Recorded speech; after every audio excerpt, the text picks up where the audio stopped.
শান্তি কেবল একটি স্বপ্ন নয়, এটি কার্যকর প্রচেষ্টা ও মানুষের মধ্যকার পারস্পরিক শ্রদ্ধার মাধ্যমে গড়ে ওঠে। এই চেতনায় উদ্বুদ্ধ হয়ে ত্রিপুরায় আয়োজিত হল ওয়াক ফর পিস পদযাত্রা, যা বৌদ্ধ ভিক্ষু ও ধর্মাবলম্বী ভিক্ষুকদের উদ্যোগে অনুষ্ঠিত হয়। শান্তির বাজার থেকে আগরতলা পর্যন্ত এই পদযাত্রার মূল লক্ষ্য হল অহিংসা, সহনশীলতা, ভ্রাতৃত্ববোধ ও পারস্পরিক সম্মানকে জোরদার করে সমাজে শান্তি ও সৌহার্দ্যের পরিবেশ সৃষ্টি করা।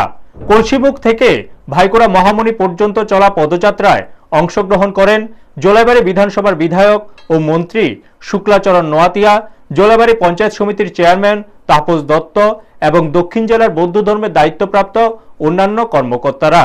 মন্ত্রী শুক্লাচরণ নোয়াতিয়া বলেন, এই মহতী উদ্যোগকে সফল ও ব্যাপক করতে সকল শ্রেণীর মানুষের স্বতঃস্ফূর্ত অংশগ্রহণ অত্যন্ত গুরুত্বপূর্ণ।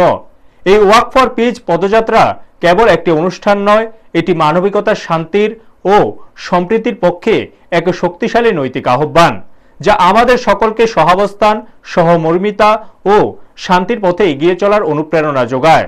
ব্যুরো রিপোর্ট, নিউজ তৎকাল 24। আজকে আগরতলা উদ্দেশ্য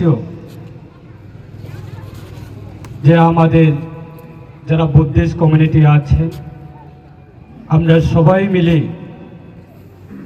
আজকে পিস র্যালি, শান্তি বার্তা পৌঁছানোর জন্য আজকে এই র্যালির উদ্দেশ্য হচ্ছে পৃথিবীর সমস্ত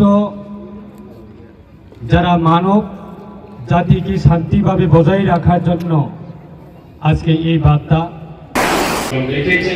আমরা রাজ্য সরকারের পক্ষ থেকে এবং আমার ব্যক্তিগত পক্ষ থেকে আপনাদের এই কার্যক্রমকে আমি অসংখ্য ধন্যবাদ জানাচ্ছি, শুভেচ্ছা জানাচ্ছি। মঙ্গল হোক। আপনারা যে উদ্দেশ্য নিয়ে যে কার্যক্রম করছেন সেটা অবশ্যই ভগবান বুদ্ধ সেটা অবশ্যই সকলে যেন মঙ্গল কামনা করবে, সেটা আমার বিশ্বাস। আমি personally on behalf of myself and on behalf of local MLA, I welcome to every Bhartiji from Thailand. So it is very grateful.